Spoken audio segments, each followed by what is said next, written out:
Bonjour and guten Abend from Strasbourg. My Sofi or Sophie, my friends call me in different way. So let's begin. I am enjoying my evening in beautiful restaurant, Okrado in Strasbourg, and I gonna tell you about wonderful city, capital of Christmas. Strasbourg at Christmas feels like stepping into a living fairy tale. The kind of place where lights don't just decorate streets, they change the air itself. Where every corner smells like cinnamon, roasted almonds, and hot wine, and where winter feels less cold and more magical. I arrived in Strasbourg just as the city was slowly wrapping itself in Christmas. Soft lights stretched across narrow streets, shop windows glowed warmly, and half-timbered houses looked like they had been waiting all year for this moment. Strasbourg doesn't try to impress you loudly. It doesn't need to. It simply opens its doors and lets Christmas happen. This city sits right on the border between France and Germany, and you can feel that blend everywhere. In the architecture, in the food, even in the language. Strasbourg has changed hands many times throughout history, shaped by both cultures.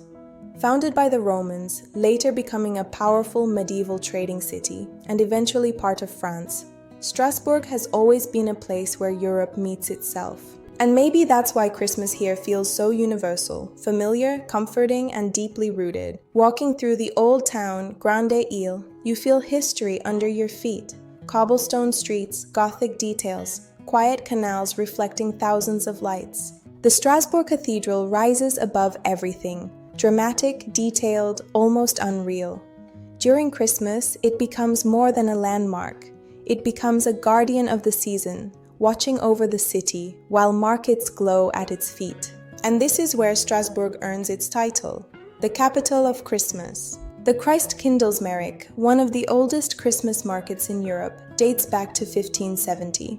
More than 4 centuries of tradition live in these wooden stalls. This isn't just a market, it's a ritual. Over 300 chalets spread across the city, each offering something warm, handcrafted, or delicious. Alsatian decorations, delicate glass ornaments, handmade toys, spices, pastries. Everything feels intentional, slow, meaningful.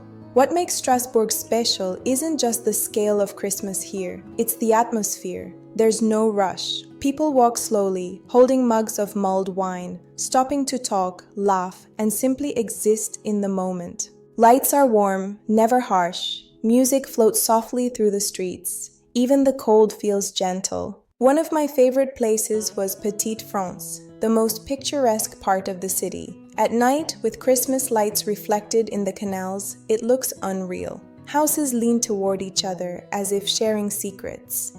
Bridges glow softly.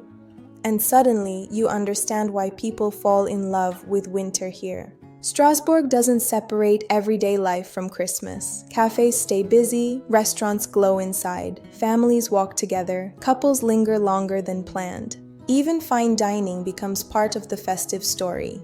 Sitting inside a restaurant like Au Crocodile, surrounded by soft lights and quiet elegance, you feel how deeply food, culture, and celebration are connected here. This city doesn't celebrate Christmas as an event, it lives it as a season. And maybe that's the real reason Strasbourg is called the capital of Christmas. Not because of the lights, or the markets, or the decorations, but because it reminds you what Christmas is actually about. Warmth, slowness, togetherness, beauty in small moments. As I walk through the city one last time, snow gently starting to fall, I realize something simple. Strasbourg doesn't try to be magical. It simply remembers how to be. And once you experience Christmas here, you carry a little piece of it with you, long after the lights come down. Merry Christmas. Happy New Year. See you soon. Love you all. Bye.